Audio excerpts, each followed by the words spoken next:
મસ્ત બોલી રવિ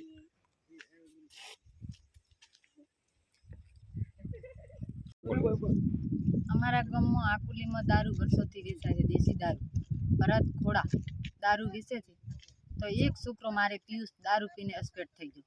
પછી ઋષિ ધનાનો છોકરો હરણ પણ નરિયો એ એસ્પેક્ટ થઈ ગયો દારૂ પીને. તો સાહેબ કેટલા વર્ષોથી અમે દારૂ બંધ કરવા માંગો તો પણ દારૂ બંધ કરતા નથી, દેશી દારૂ બંધ કરવા માંગતા નથી. તો તમે આગળ ખૂબ હાથાદોડી કરો, ખૂબ તમે આગળ વિનંતી કરો કે મારે આકુલીમાં દેશી દારૂ તમે બંધ કરાવો.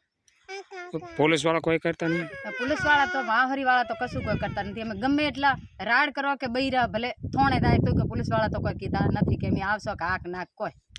એક વાર રજૂઆત કરી? રજૂઆત કરી અમે. રજૂઆત તો મેં ખુદ જઈને અહીંયા ફરિયાદ નોંધાવી કે તું દારૂ બંધ કર, નકામ હું ફરિયાદ કરીશ તારા માથે. તો પોલીસ વાળા કે તમે જો અમે આવો. બસ આ બેને છે તો બેને એવી રીતે મને કીધું છે કે તમે જો નકામ અહીંયા આવો. એટલે અમે ફોનમાં બેનને કહો તો અમારો ફોન તો સરકારમાં જાય તો કે અમે ફરિયાદ કરો તો આવે તો કે ના આવે એમ કહો. સરકાર તો દારૂ તો બંધ કરાવે.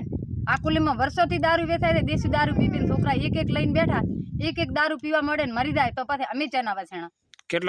કેટલા જણ વેચે છે દેશી દારૂ? દેશી દારૂ ભરત ખોડા એક ગામમાં ગણન, પછી ગોંગા વાઘા 2, દોના દીવરાજ 3 જણ દારૂ? હા 3 જણા વેચે દારૂ. દોના દીવરાજ ને છિત્રે તો હું આવશું, ગોંગા વાઘા ને છિત્રે હું આવશું, ભરત ખોડા ને છિત્રે હું આવશું. મારું નામ છે નીલાબેન રેડીક ને બસ.